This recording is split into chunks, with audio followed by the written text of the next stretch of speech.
In this video, I'll share a dramatic story about how I was framed by two corrupt cops, their schemes and efforts to ruin me, and how I turned the tables to expose the truth.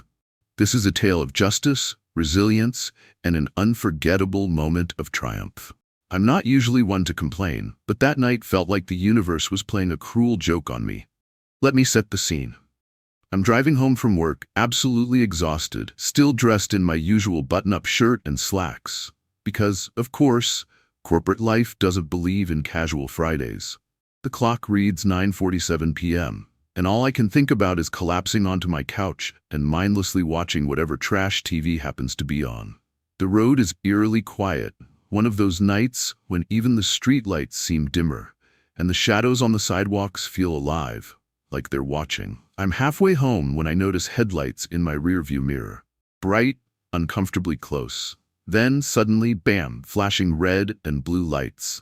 I mutter under my breath and pull over to the side of the road, my mind racing. Did I roll through a stop sign? Was I speeding? No way. I've got the cleanest record in town. Still, I roll down the window, hands firmly on the wheel like I'm starring in a driver's ed safety video. Two cops approach the car. The first guy, Sergeant Bradley Harris, I later learn, looks at me like I just snatched his grandma's purse. Behind him is Officer Michael Randall, built like a linebacker but moving with the finesse of someone auditioning for Broadway. Harris leans into the window, his flashlight beaming straight into my eyes. "Evening, sir.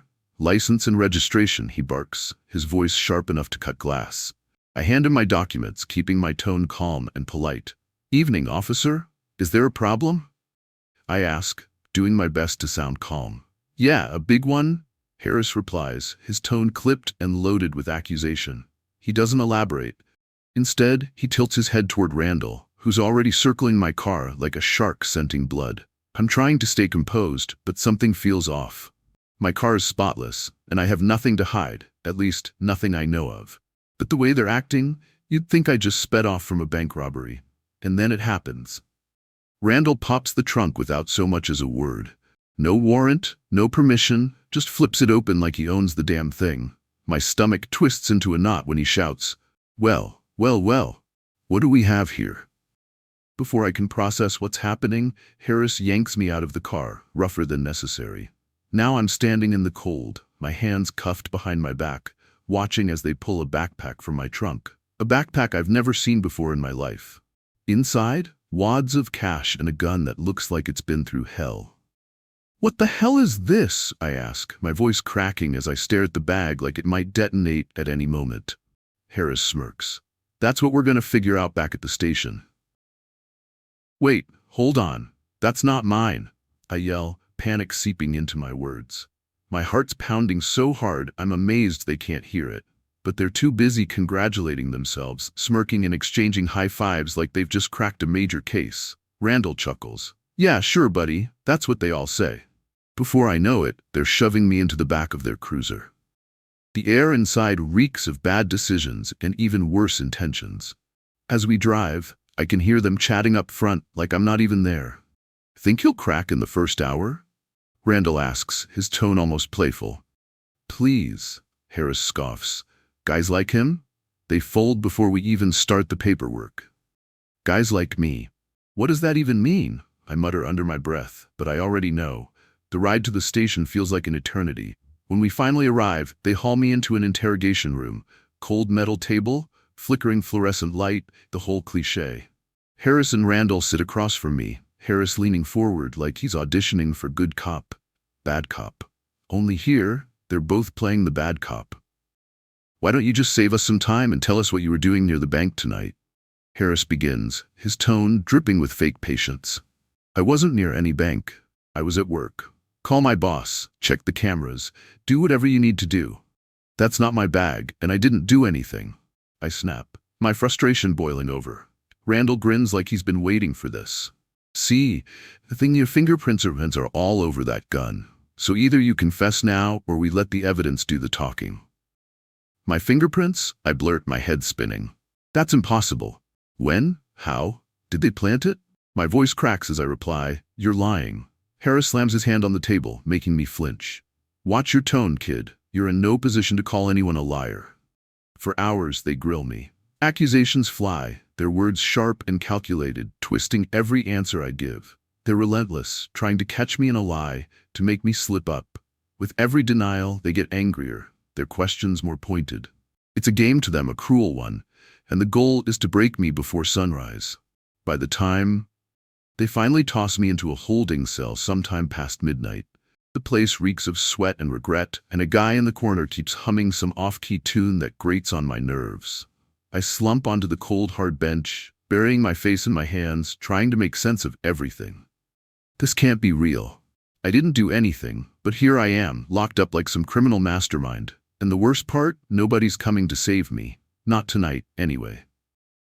As the cell door slams shut, I take a deep breath and mutter, "All right, James, time to figure out how the hell you're gonna get out of this mess." Sitting there, I stew, my mind racing through every possible scenario, every angle. But no matter where my thoughts go, they all end the same. These bastards set me up, and now I'm screwed. Morning comes too fast, and I'm yanked out of the cell like I'm the star act in some twisted circus. Harris and Randall are already waiting for me, looking smug as hell. "Ready to come clean?" Harris asks, leaning back in his chair like he owns the place. "Come clean about what?" I snap. "You're the ones playing dirty." Randall chuckles, his voice dripping with condescension. "Cute. Keep it up, and we'll make sure the judge sees just how dangerous you are." They lay it all out, their fabricated witness statements, blurry security footage that could be anyone, and of course, the planted gun. My heart pounds in my chest, but I keep my cool. I know the truth, even if they're hell-bent on burying it. Finally, my court-appointed lawyer shows up, a guy who looks like he'd rather be anywhere else. He fumbles through my case file, muttering legal jargon that does little to inspire confidence. "You're facing some serious charges," he says, barely glancing at me. "No," I snap. "How about helping me prove I didn't do it?" He looks at me, his expression flat, like even he doesn't believe me. The system is stacked, and I'm the guy crushed at the bottom of the pile. By the time I'm back in the cell, the weight of it all starts sinking in. The media is already running with the story. On a nearby TV, I catch snippets of headlines. "Suspected robber in custody." My face is plastered everywhere, twisted into the villain they want me to be. I'm some criminal mastermind, apparently. The other guys in the cell are staring at me now. One finally speaks up. "So you the guy who hit the bank?" "Do I look like I robbed a damn bank?" I snap, but my voice cracks, betraying me. Even I don't sound convincing anymore. That night, sleep is impossible. My mind's a battlefield, anger, fear, and a gnawing sense of urgency clashing in endless loops. If I don't figure something out, these cops will win, and I can't let that happen. Not like this. The court date comes faster than I'd like, and walking into that courtroom feels like stepping into a lion's den. Harris and Randall sit there, smug as ever, while the prosecutor has her game face on, like this case is the crowning achievement of her career.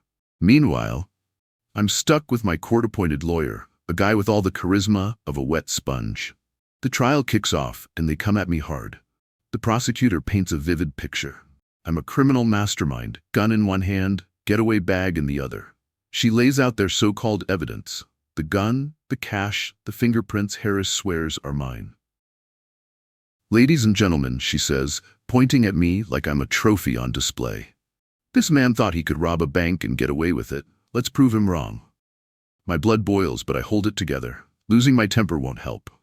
Then, finally, my lawyer steps up, and to my surprise, he's got something useful. Time-stamped footage from my office proves I was at work when the crime supposedly happened. He slaps it onto the table like it's a mic drop moment. But Harris doesn't even flinch. "Could have had an accomplice," he says, leaning back like this is a casual chat over coffee. "You're lying," I fire back, my voice steady this time. "I didn't do this," I snap, jumping to my feet. The judge slams his gavel, his voice cutting through the tension. "Order in the court." My lawyer shoots me a sharp look, one that screams, "Sit your ass down, or we're both toast." Reluctantly, I lower myself back into the seat, my fists clenched under the table. As the day drags on, things go from bad to worse. Harris and Randall double down on their lies, swearing under oath that I looked nervous and suspicious when they pulled me over. It's all complete bullshit, but the way they spin it, you'd think they were Shakespeare and I was the villain in their twisted play. By the end of the day, I feel like I'm drowning. The jury's watching me like I'm already guilty. My lawyer looks like he's barely holding it together, and those two crooked cops, they're walking out of the courtroom like they've already won. But then, something shifts. After the session, my lawyer pulls me aside and whispers, "I've got an idea, but it's risky." I don't even hesitate. At this point, risky's all I've got. The next day, the courtroom feels like a pressure cooker, ready to blow. Harris and Randall are smug in their seats, probably imagining the speeches they'll give when they're crowned hero cops of the year. The prosecutor wraps up her closing arguments, painting me as some criminal mastermind, the embodiment of everything wrong with society. And then my lawyer stands. "Your Honor," he begins, his voice steady and louder than it's been throughout this whole ordeal, "we have a critical piece of evidence that has just come to light." The courtroom buzzes with whispers. He motions to the AV system, and suddenly, footage from a nearby traffic camera plays on the screen. It shows Harris and Randall pulling me over that night. And then, there it is, clear as day. Randall casually placing the bag in my trunk. The room goes dead silent. Even the jury looks like they've been hit with a sledgehammer. Harris bolts to his feet, his voice tinged with panic. "This is fake, edited, you can't trust." "Sit down," the judge roars, his face a shade darker than furious. But I'm not done. I stand, calm as hell, reaching into my jacket pocket and pulling out a badge. The courtroom collectively gasps.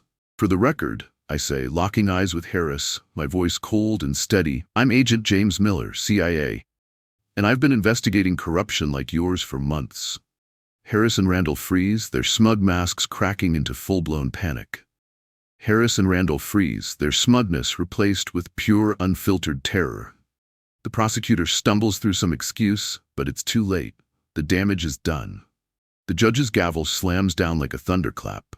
"Officers Harris and Randall, you are hereby ordered into immediate detention for perjury, evidence tampering, and obstruction of justice." The courtroom erupts in murmurs as bailiffs move in to escort the two former heroes away, their faces pale and drawn. When it's all over, I step out of that courtroom a free man. The media is waiting outside, swarming like flies on honey. Cameras flash, microphones thrust in my face as reporters shout over one another. "How does it feel to take down dirty cops?" someone yells. I flash a sharp grin. "Feels like justice." And then I keep walking, because there's more work to do, and corrupt cops don't catch themselves.